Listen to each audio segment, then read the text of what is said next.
Hiya, I'm Jules, the host of the Honest Designer Diaries, and I am chatting today with absolute podcast queen Liz Mosley. She is the host of Building Your Brand and also a brand designer. Now, I have been a fan of Liz long before I got to meet her. She not only has this amazing design podcast, but she is also spoke at Adobe Max London's and Adobe Max LA, and will be again speaking at Adobe Max in Miami later on this year. But in today's episode, we are chatting about sexism in the design industry. And unfortunately, there is still so much better that we can do from when I started my career in the 1990s as a junior designer, experiencing sexism firsthand, to now as we are approaching the 2030s. And as you can imagine, we both had so much to share and talk about in this episode, so many experiences we've both had, and I really hope you enjoy the episode.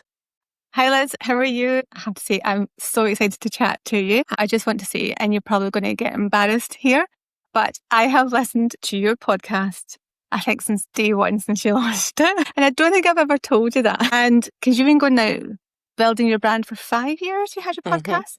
Yeah.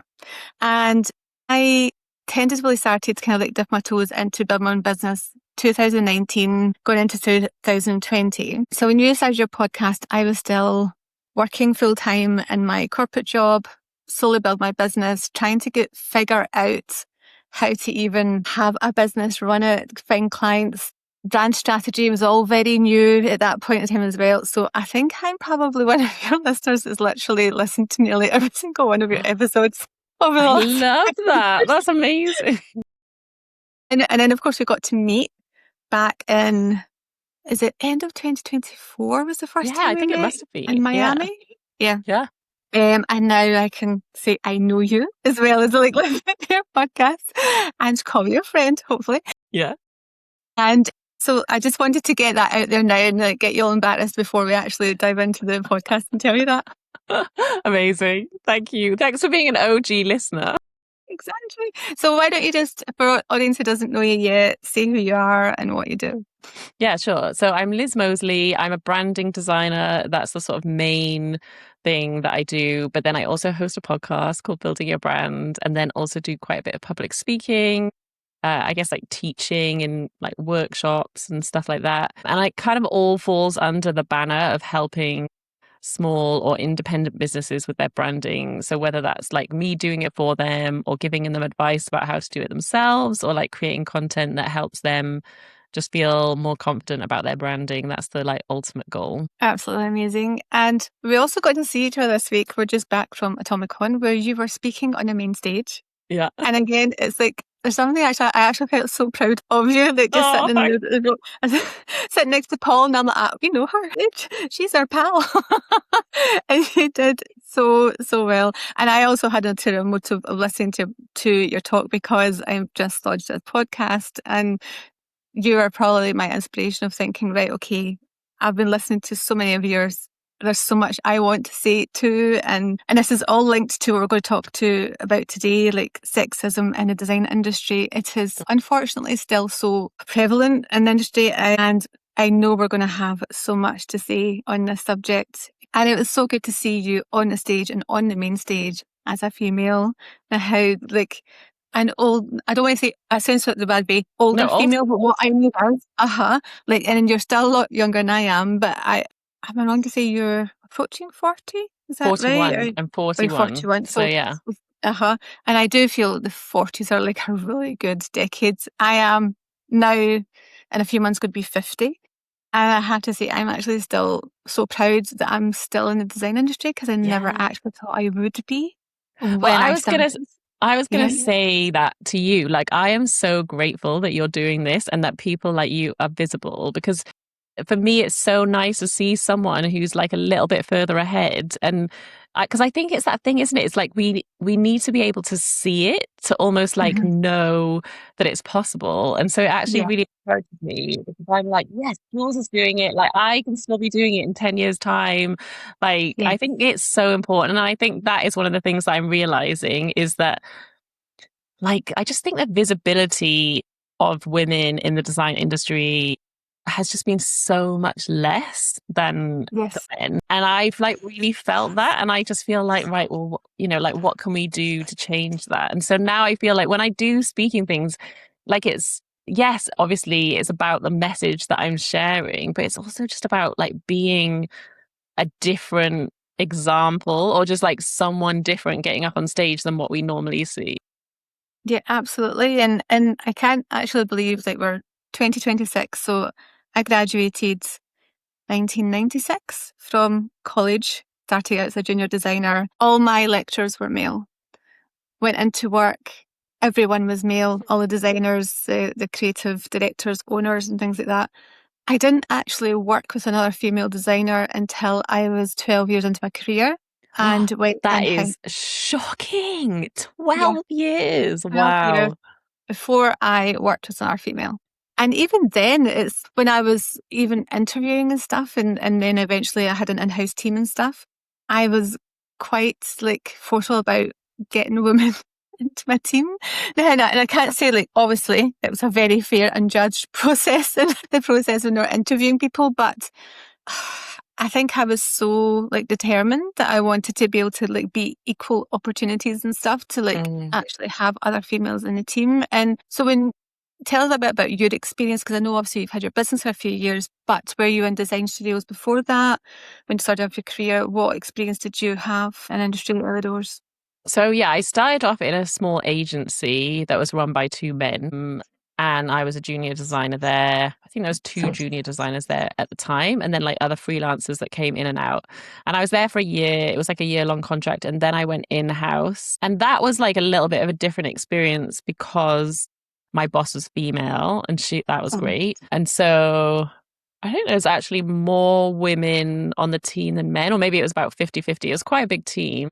But I feel like I've experienced sexism at every sort of different point, maybe like in different ways. I mean, I think one of the things that I've been thinking about a lot recently is that like the sort of, I don't know if it is misogyny or if it is or if it is like, you just call it sexism. But I do find that it's even internalized for me. You know, like I'm so used to the industry being constructed that way that sometimes I will catch myself and realize I am giving more weight to what this designer is saying because he's a man than a woman. And then I have to like call myself out on it. And I'm like, this, because it's so institutionalized that even I have been, you know, as someone who like really wants to change that, I still catch myself thinking that way. And that is the bit aspect of it that I find especially hard, is like having to unpick these messages that on the surface I know I don't agree, like, or well, deep down I know I don't agree with, but like they've seeped in so far down that I have to like catch myself every now and then, because I think it's so institutionalized. And I think, interestingly, having sort of started to talk about it a bit more on like social media, it's just such a difficult topic to talk about because people get so defensive. Well, I mean, particularly men get so defensive about it. And so then I think it's just really hard, because how are we going to change it if people aren't willing to acknowledge that it's true? I think that's very true, because I know when I started out in the industry and when I would go to see events and designers speaking, they would be men, and I wouldn't even actually be expecting it to be a woman. And again, it's like that unconscious bias that, as you say, it's so normalized that the majority of the people who are going to be speaking at these events are men that don't even question it. Whereas nowadays, I know we automatically, if we see an event, we go online and we look at all the faces, we're quick to see, is there now a range of not just men and women, but from different backgrounds and experiences and cultures and things. We expect to see that now. And I think sometimes we are expected to not have to fight anymore for our place, but as women, we very much still are. Well, do you know what? It hasn't changed as much as you would think, because a couple of years ago, I went to OFF for the first time. And I don't know if you've come across Veronica Fuente. She runs Hey Studio, which is a studio in Barcelona, very successful. Like, she's absolutely incredible.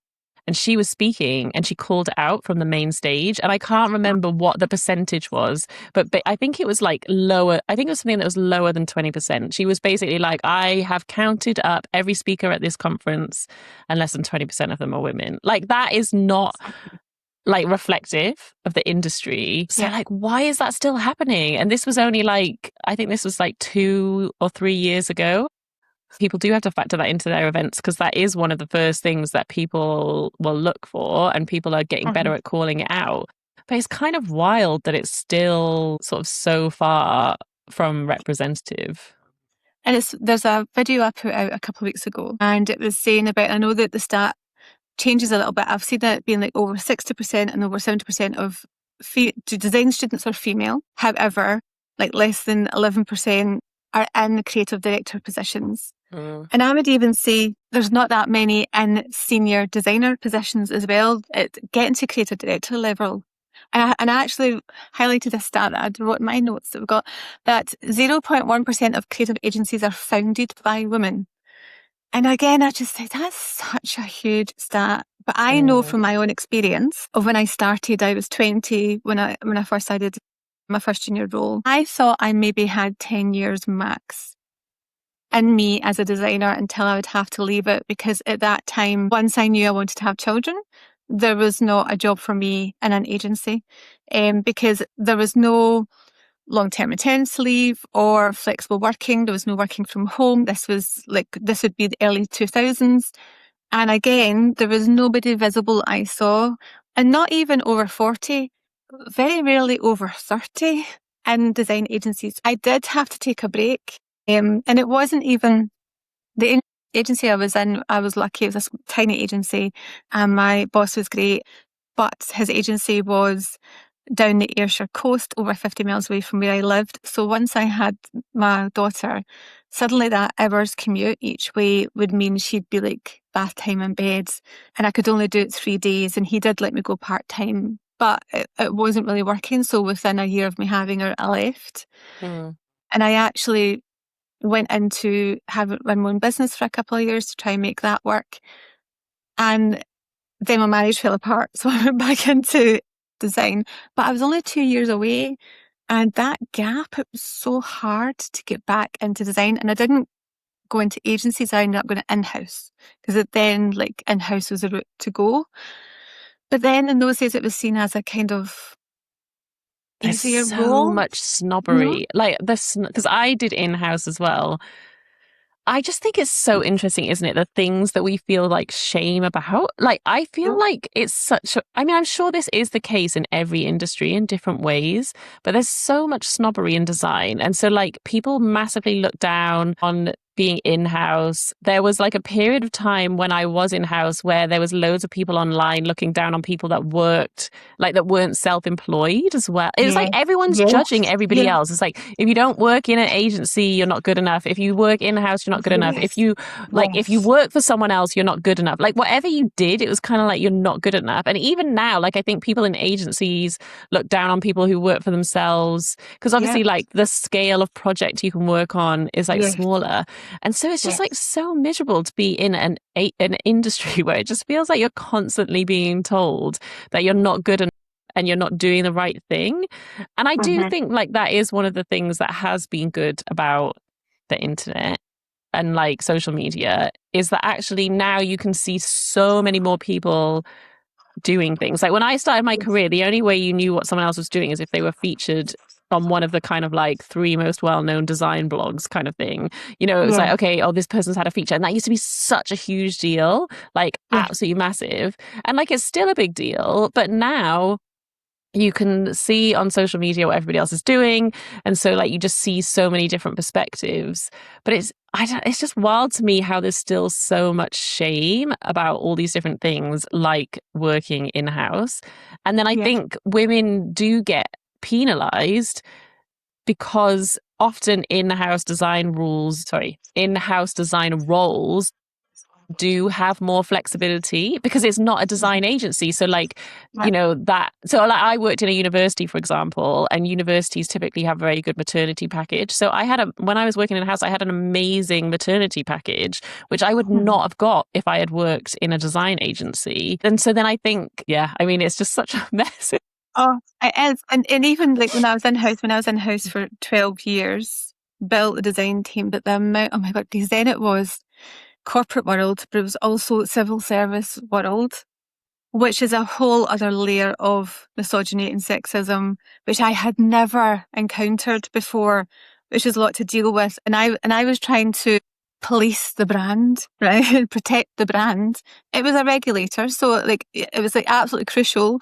Public perception had to absolutely be positive. The amount of crap people were trying to do in that organization, like designing their own team logos and stuff like that for like their own subset. And I'm thinking, you can't do that. And when I would try to push back, they would look at me and go, well, you're just a young girl.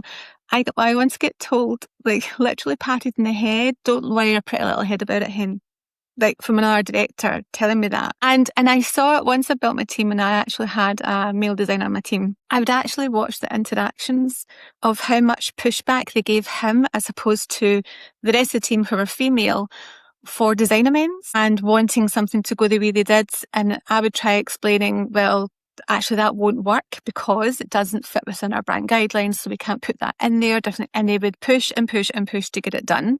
However, if the lovely Brian, who was on my team at the time, and he was the one who was managing the project and he was getting pushed back, he would literally just say once, no, that's not going to work. It's not going to work because it's not within our brand guidelines. So we go, okay, all right.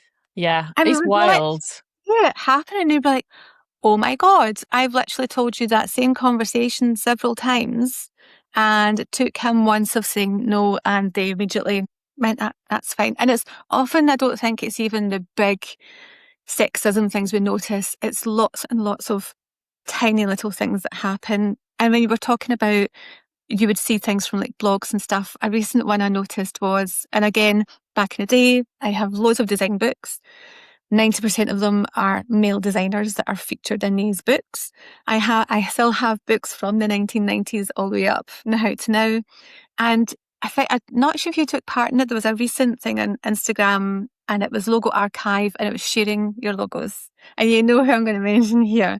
And I had seen it a few times. I'm like, oh, that looks good. But it was very much, you could tell it was male designers, and I'm not trying to criticize, but they have similar styles and quite kind of like strong, harsh logos and stuff. And it was Christy from Pink Pony Creative who put hers up.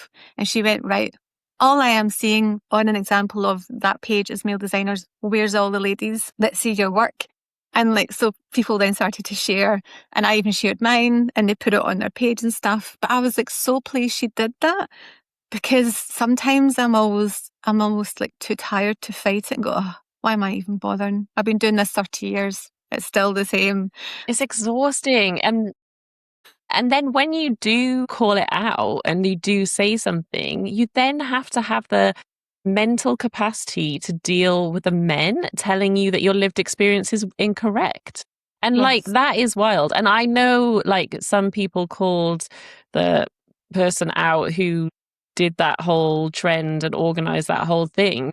And they sort of like then, you know, did a bit of like, oh no, I am featuring women as well, you know, just as much. Oh, there's just not as many of them posting. Yeah, I wonder why that is, because it's like a boys' club. Like, that's the thing. It's like, it's not a good enough excuse to be like, well, the women aren't showing up. Like, actually, if we are going to get, what's the word? It's like equity. Is it equity? You know, where it's like, yeah, where it's equal, essentially, like, the men are going to have to help as well. And I think this is the issue. And you see this in all different areas. Like I think you see this with race as well. I think you see this with class. Like, if we want people to have equal opportunities, the people that are getting all of the opportunities in what we're talking about now, for example, the men, they are going to have to give something up to allow other people to have opportunities as well. And I think there's so much competitiveness, like that they don't want to have to give up their privilege, because obviously it's served them very well and it's made them very successful,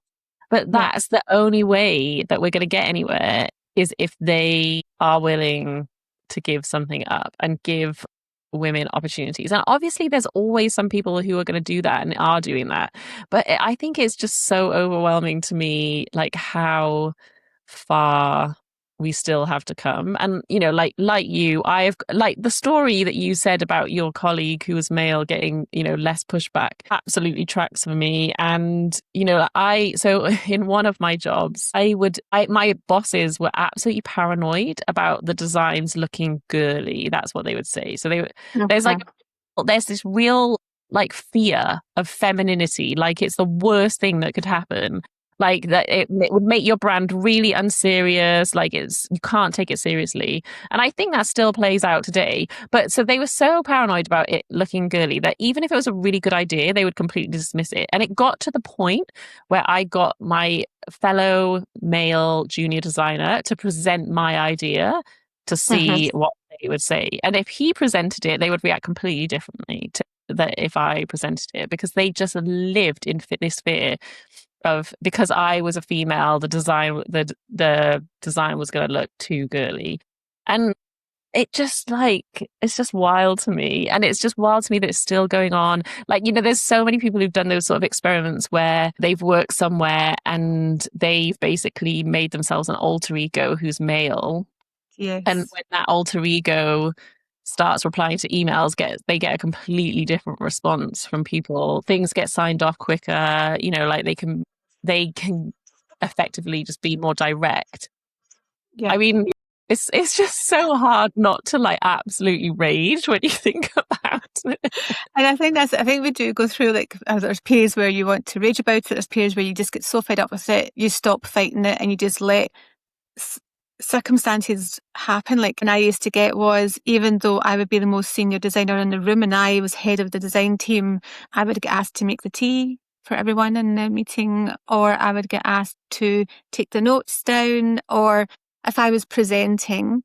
And I used to feel it, and I used to kind of try and explain, because I have worked with some amazing male designers who are sympathetic and want to understand more. And it's like trying to say to them, you walk into a room, you're immediately trusted.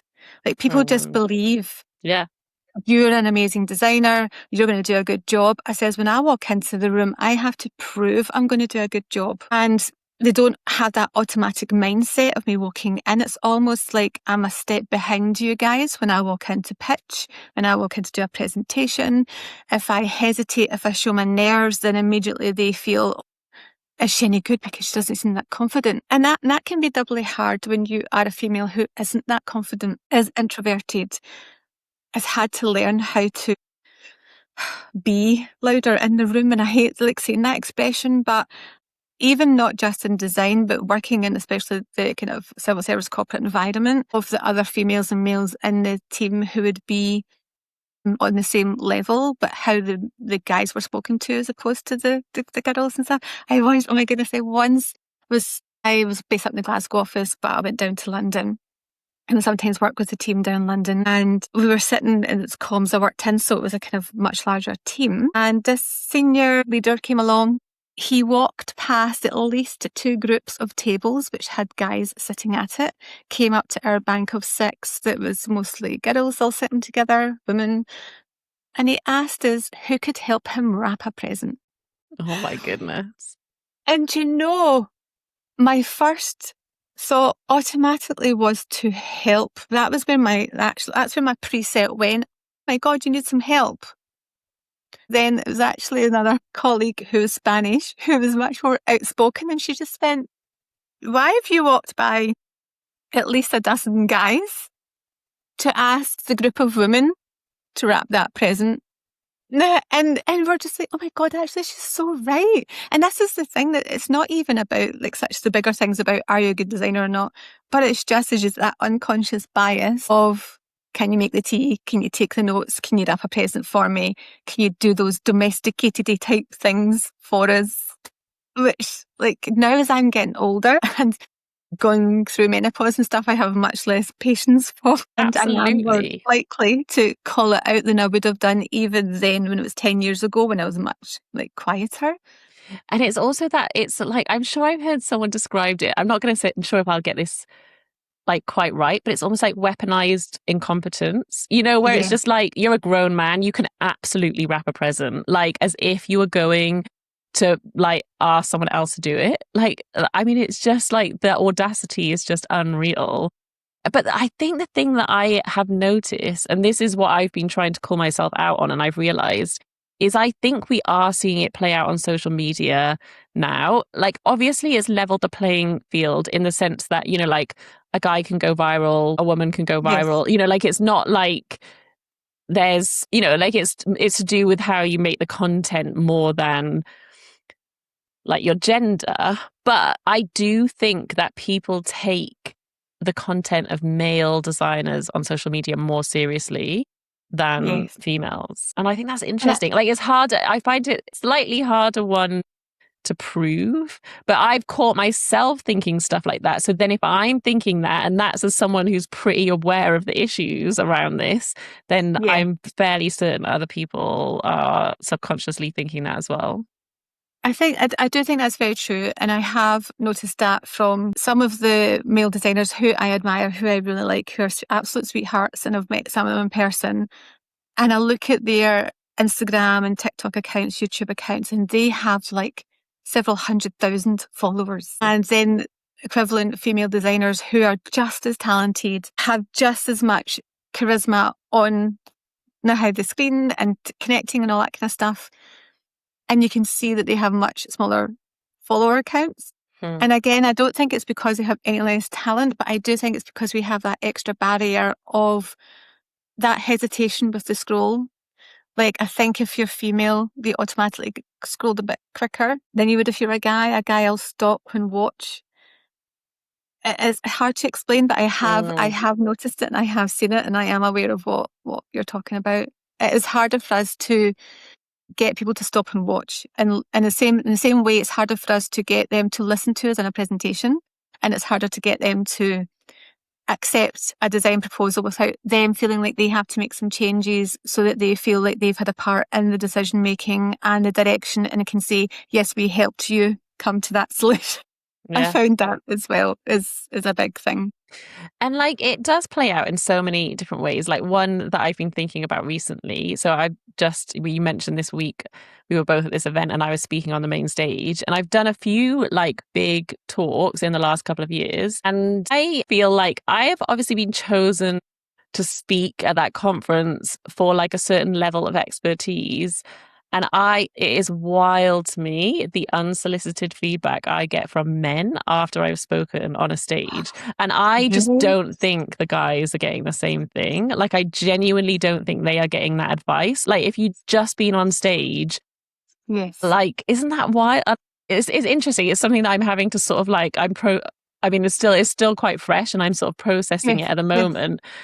And I think a lot of the time it's very well intentioned, like they are, you know, thinking that they're being helpful, but it's also really patronizing. And it's also does feel like that is not happening. I just feel like if you had just watched a guy speak on stage, I cannot imagine going up to him and be like, oh, could I just give you like a little bit of advice if you did it this way? Can you like it? I just don't think it's happening. And so that's been an interesting one. And sometimes it's not always, you know, sometimes it's not always a gender thing, but I don't know, it seems to be quite a lot of the time. I think they feel much freer at giving their opinion when you're female than they would if it was a guy. And I'm actually starting to reframe the feedback I get from guys when they say something like that to me. And again, it's taken me to like nearly 50 to understand this.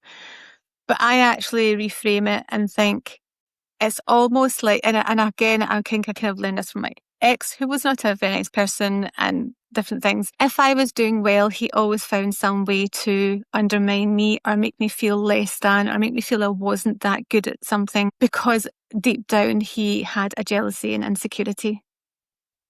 There was nothing actually to do with me. It was about him. I was just a fall guy, and it made him feel better to make me doubt myself and my skills now through doing that. And I actually think when somebody is coming up to you and they can't just say, what an amazing job. So I was there. I saw you do your talk. You were bloody amazing. Thanks. And it was such a good talk. And it takes a certain level of bravery to get up on a stage that size in a room that size and do what you did. So for them to turn round and not just give you that moment and say, bloody well done, you were excellent, and walk away and leave it at that, for them to then go, can I just say, or can I just give you a bit of feedback? To me, that's a reflection of them, that they're a bit jealous of you for having that opportunity. Yeah. So they can't quite just leave it there. They have to leave you with a little bit of self-doubt about yourself that is now going to be in your head. Yeah. You know? And that's happened to me so many times in my career. Like even from university, I was chatting to a friend the other day, and there are things that other guy students on my course said to me, and I think it's exactly what you've just said, where they would feel threatened. They would try. I don't think they necessarily were thinking in their head, I'm going to sabotage this person, but they were trying to seed that plant of doubt, or they were like projecting their insecurity. And I still think about those now, 20 years later. Like, and obviously that's on me, like for letting it live in my head rent free for that long. But at the same time, like that is another thing that we're dealing with is, like people not going to therapy and dealing with their issues and letting it spill out onto you. And, like part of, I guess, navigating life and navigating working through the world is learning how to not take on, those other people's opinions and not allow them, like I have, to like live rent free in your head for 20 years. Like that's not great. Yeah. But it's still like this other exhausting thing that we have to deal with that I'm not convinced men have to deal with in the same way. And I'm sure there are things, I'm sure men will get feedback and criticism, and that'll be hard for them to take and all this sort of thing. But it's never going to be in that sort of same patronizing way. Yes. Like it just never is going to be that way. And I often think back as well. So when I first started off in career, I went to work in, it was actually my cousin's design agency. He's the whole reason I got into design, and I've spoke about this thing in previous podcast episodes, because I was going to be an accountant. And I'd applied for it. Yeah.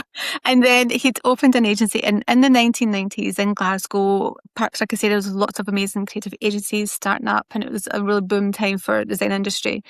And he got me to come along, do a week's work for them. The receptionist was on holiday, so again, like, female voice, can you come in and answer phones? So I did. I was 15, right? But he took me out to all the presentations and the pitches they were doing. I sat in the studio with the two designers at the time, and I just thought, this is the most amazing place ever. I want to work here. So there was a couple of times when I was then at college and enrolled in doing design that I went in to work with them during summer holidays and stuff, and I was basically the scapegoat. And this is again the days before we even had colour printers. So you had digital print. No, it wasn't even digital then. It was before digital. It was like print copy shops. So you had to go and get colour copies done. And there's also a bit we've not really talked about. There's such a toxic environment in design agencies as well, because there's lots of male egos and stuff. And it's almost like they try and break you, and they try and like be as cruel as possible. And I always remember he had a partner in his company who was a designer, and this guy, I'm like that, talking about the 20 years later, he scarred me, because I remember he made me sit the full day and just draw letters, like the letter D's, letter B's, and told me that I had to be able to draw these letters perfectly, or else I'd never make it as a designer. And I think I was just probably taking the mickey out of me, making fun of me and making me draw these letters. And again, I was graduating at a time where there was still the designers sat at the big art desks, and you had a Mac operator do the computer work, but you did still hand draw your scamps and stuff before passing them on. And for every guy who's got a fragile male ego, there's always equally a guy who is lovely. And that was the two designers in the actual studio. And again, he'd got me to type up some copy. So again, I'm not a typist. Now, I typed it up and made some mistakes, and he came in and he literally flung the A4 paper across the room with the print out with red marks over it, and he was like, if you can't type, you'll never be an effing designer, and like flounced out the room. And like, I'm 16, 17, I'm like about to bubble up into tears, and the two other designers just turned and are like that. Jules, do you think we can type? He's talking absolute crap. Yeah. He's just on an ego trip. He just wants to make himself feel better by putting you down. Don't even worry about it. And if it hadn't been for their guidance, reassuring me that this person was the one in the wrong, by the time I was coming to graduate, I was actually scared shitless of going into work and thinking, what if the environment is like that place? Because I can't work there. I won't last 5 minutes. And I was lucky that the agency I ended up with, Derek, who's still a really good friend, was just a gentleman. And he was like somebody who would just say, right, sit beside me. Montages were a huge thing in Photoshop in the 90s. He goes, I'm going to do a montage. I'll just watch me work and see how I do it, and shared his knowledge. But I think then, and I think even now, there's more of the toxic males, unfortunately, who won't share their knowledge, who want to put you down and make you feel like crap to make themselves feel better. And then at the end of the day, once I got to know these guys more, they were like that. He's not actually that good a designer. Yeah. Who do you think does all the work? And I was like, oh, that's because I was so young, I didn't understand that. I just immediately jumped to, oh my God, I've done something wrong. Yeah. Like, I'm so crap at this, I'll never be a good designer. And as you say, we need the guys to be allies to us, to understand that we still need support. For you saying there's people who give you that unsolicited feedback, I had Paul sitting next to me who was just like, absolutely, that's my pal. She's up there speaking on stage. Like, he's like one of your biggest supporters that I've like met and seen. Totally. And Paul will give me feedback. So I've been doing some mentoring with Paul, and he will give me feedback, but he will give it to me if I ask him for it, and he will wait until the appropriate time, like not just straight after. And I know he's got feedback for me, but he's not going to tell it to me until the time that we've arranged, where we, that it's like far enough gone and we can sit and chat through it. And I think, you're totally right. And I think it is still playing out. It looks different now, but it is that thing, like, we need guys to be allies. And one of the things that I did some posts the other day sort of talking about this kind of thing, because one of the things I keep noticing is that when a guy gets asked who his favorite designers are, I've seen this more than one occasion. They will just list a whole load of men. And I'm like, just recommend the women. Like, that you must have. And if you don't have any women that you like look up to as designers, then work harder to go and seek them out and find them. And like this, we're just talking about one, there's so many intersections here. Like, if as a designer you struggle to think of a female designer that you admire, that is a problem. If you struggle to think of a Black designer that you admire, that is a problem. If you struggle to think of all these different, there's even classism, I think, is like a huge issue in the industry. There's just so many problems. And I think we all, the onus is on all of us to go and try and find those sort of underrepresented groups. I have privilege as someone who is white, so I need to go and find those Black designers who I admire that I can champion as well. We all have work to do. Yes. But it's just, there's just so much that needs to improve still. And I guess for me, it's just this slight sadness that we aren't further along. Obviously things have improved. But even things as you were talking, I was thinking, I don't know any stats on this, and I would love to know what they are, but I do wonder if there is a lot of women who are self-employed and work for themselves because they just couldn't tolerate the toxic work environment anymore, or they had kids and they couldn't get the flexibility that they need. I think a lot of us are getting pushed out, and I think that benefits men as well in the agencies because they're kind of well, we'll just make it so bad all the women leave, and then they can kind of just carry on being their boys club. And again, not necessarily intentionally or that everyone's doing that, but there's institutional problems, and it's not just the design industry, it's our society as a whole. It's maternity leave, paternity, there's so many intersecting issues that have caused it to be the way that it is. But I do remember having a conversation with a friend of mine being okay, I actually love working for myself and I don't really ever want to go back to working for somebody else. But is that almost what they wanted? I'm less of a threat to them if I am not in there Like they're not having to deal with me day to day. And I'm very happy with the business that I'm building, and I really like the flexibility of the life that I'm building. But actually, I should be able to work in an agency and have flexibility as a mother. And that's just still not there, is it? And it's not. And I remember at the time when I was in my early 20s, and again, the agencies, there was...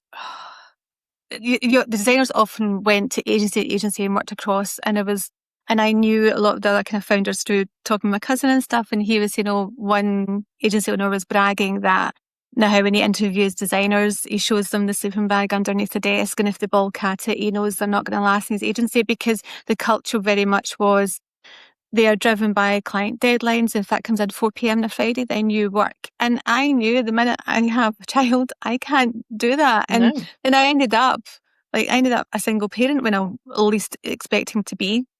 So then I had the added challenge, and my ex worked offshore and was in off different countries. So not very much support there. And if it hadn't been for mom and dad, they live in the next street to me, they're around the corner, and they had their own business.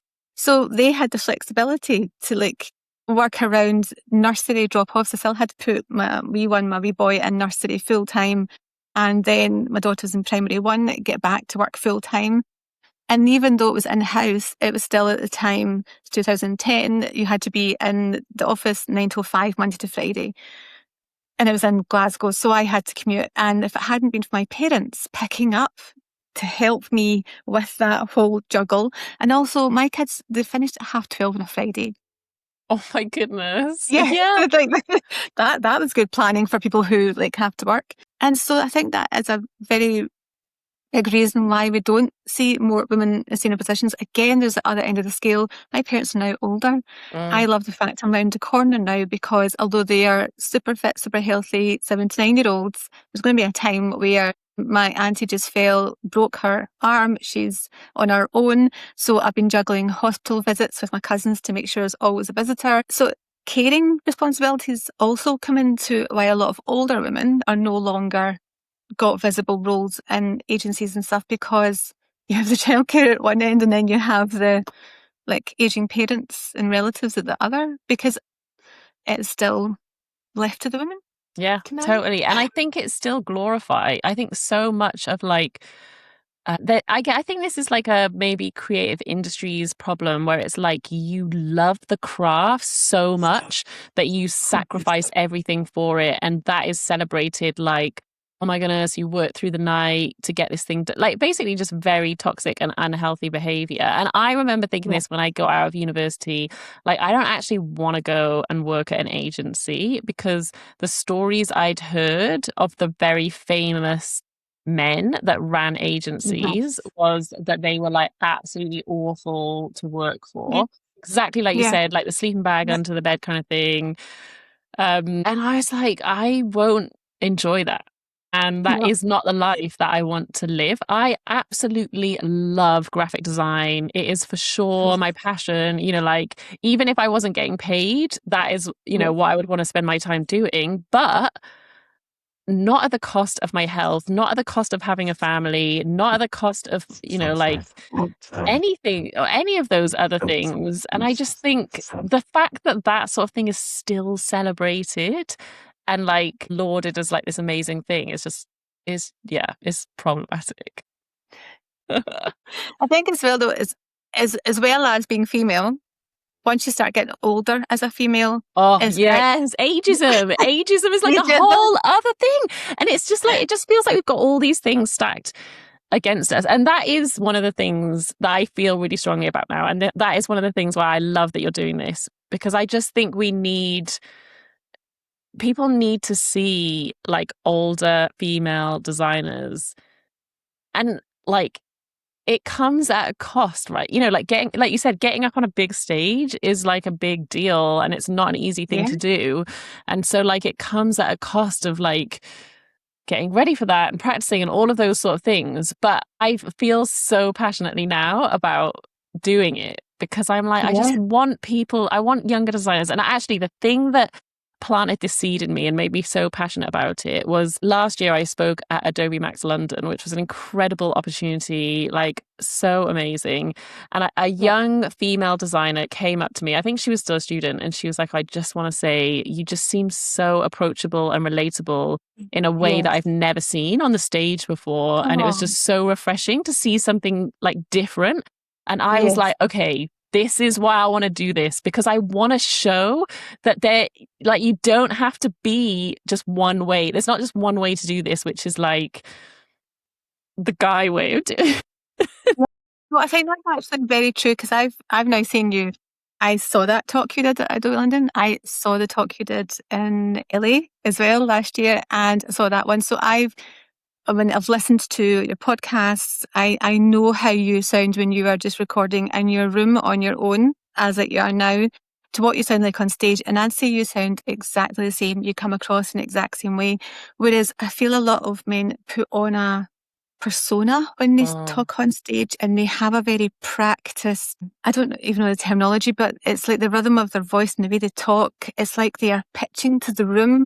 You're not pitching to anybody. You're literally, almost feel you would talk the exact same way to just one person standing next to you, having a conversation about your talk as you do on the stage talking about your talk, if you know what I mean. Yeah.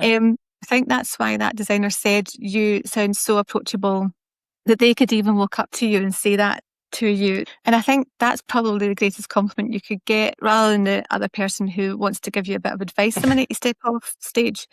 And again, I say, I mean, don't get me wrong, I sometimes I hesitate sometimes when I do walk into these environments. I am very aware I'm probably one of the oldest people in the room, because a lot of in the Adobe industry and part of the ambassadors, and I'm so chuffed to bits that I was asked to be in it, and I'm so proud of my wee self, like from being a designer to now that I have got into those rooms. And again, I'm mentoring now within the Adobe space and speaking to young designers and in person at these events, and it is through having those conversations was why I wanted to do this podcast. Because I want people to see, oh my God, no matter where I come from, what my background is, what my history is, I can make it in this career and be a designer and last in this career. And because it is hard when you are aware of your age. I am aware, actually, there's a few of us, we've kind of formed a wee pack of us when we go to these events, and it's like the 40s and above crowd. But again, I'm one of the few females. There's a few more guys in that space than there is like females.